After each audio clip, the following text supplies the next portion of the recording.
traveling, it's all about experiences and sort of just awakening things that are silent for most of the time because you're working or you're busy with kids.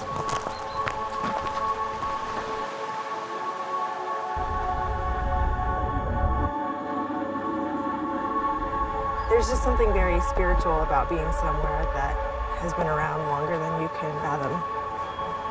When you step into those places, sense of awe and wonder and amazement that you feel.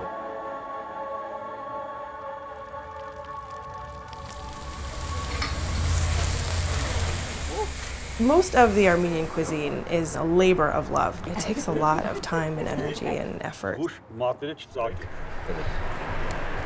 That reminded me of my dad and my uncle. That was every Sunday. That was every weekend for us for a long time.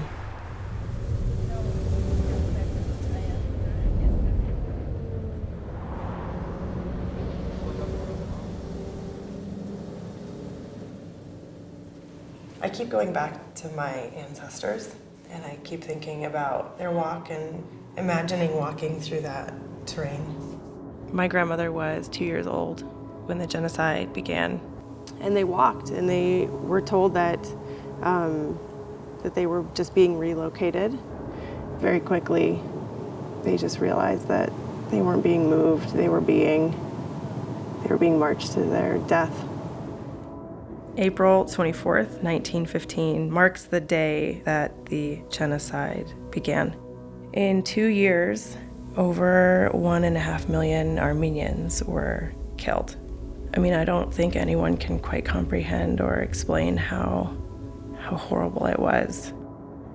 My grandmother watched her mom die of dehydration, and then she was an orphan.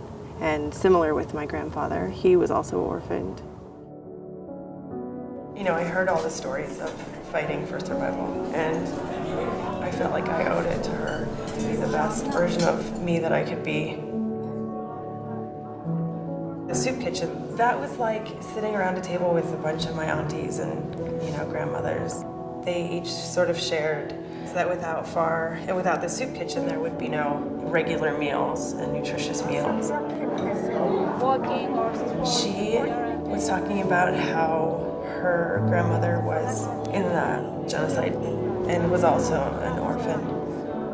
It was hard to hear. And, the woman has absolutely nothing, and she was apologizing to me because she wanted to give me a gift, but had nothing to give me. So she kissed me on the cheek and gave me a blessing, and she went off.